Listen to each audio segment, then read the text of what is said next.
Bonjour à tous, aujourd'hui on se retrouve pour une nouvelle critique. Encore une fois, comme la dernière fois, une critique d'un film qui risque pas de faire autant d'entrées que Les Indestructibles 2, mais que j'ai beaucoup aimé et donc que je viens vous parler, comme, comme pour Mauvaise Herbe. Sauf que cette fois-ci c'est un film américain, et c'est le nouveau film de Steve McQueen qui s'appelle Les Veuves, avec notamment Liam Neeson, que vous connaissez comme étant le personnage principal des films Taken. Et Steve McQueen que vous connaissez parce que c'est son film qui a remporté l'Oscar du meilleur film en 2014, que vous avez sans doute oublié aussi.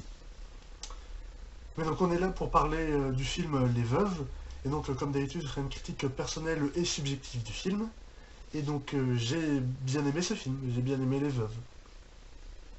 Donc Les Veuves c'est un petit peu le film féministe en réponse à, à tout ce qui s'est passé en l'année 2017-2018.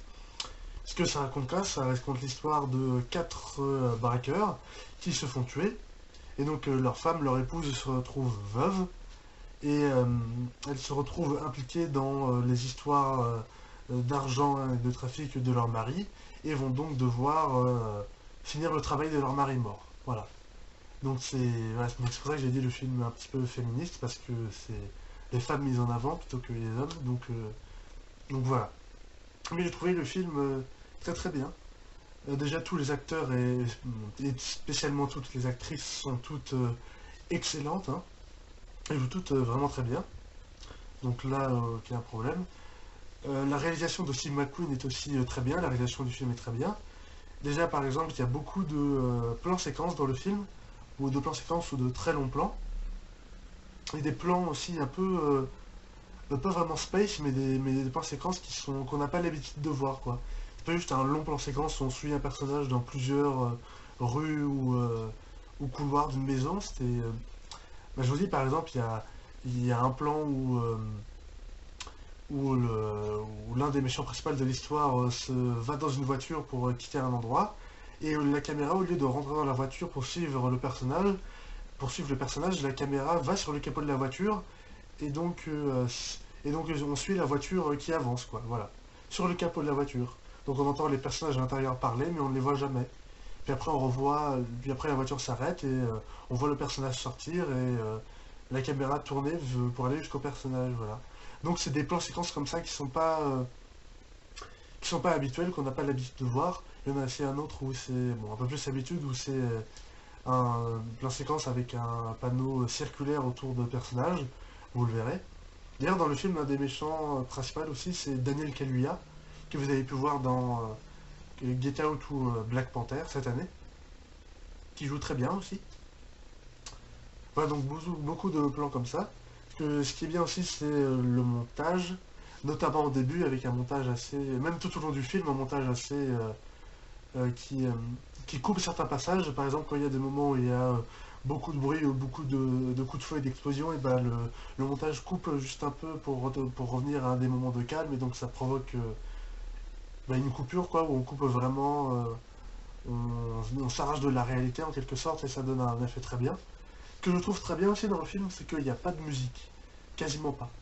Il y a, je crois, j'ai compté, à peine deux musiques originales pour le film. Et les deux sont à la fin, c'est quand elles font le casse, le braquage. Mais sinon, dans tout le film, aucune musique. Et ça que je trouve bien, c'est que ça change un petit peu des films états-uniens traditionnels comme les Disney ou les Marvel, ou même les films américains en général, où il y a beaucoup de musique, hein. Par exemple, pour un film de 1h40, il doit y avoir 56 minutes ou 1 heure de film dans un film d'1h40, donc c'est énorme. Et dans les films d'animation, j'en parle même pas parce que ils durent beaucoup moins longtemps et donc c'est quasiment 90% du temps de la musique. Et là, dans le film, n'avoir aucune musique sauf de musique originale à la fin, sauf que c'est bien, quoi, ça change un petit peu du truc. Donc le film qui se déroule sans musique, ça montre un petit peu la préparation du cast et tout, et à la fin, quand la musique arrive au moment où il y a le cast, et c'est un petit peu symbolique et tout. Euh, Bon, il y a beaucoup de choses aussi qui se passent dans le film, donc que je vous raconte pas, puisque vous devriez aller le voir, parce que Encore une fois, je vous conseillerais d'aller le voir parce que j'ai trouvé très bien.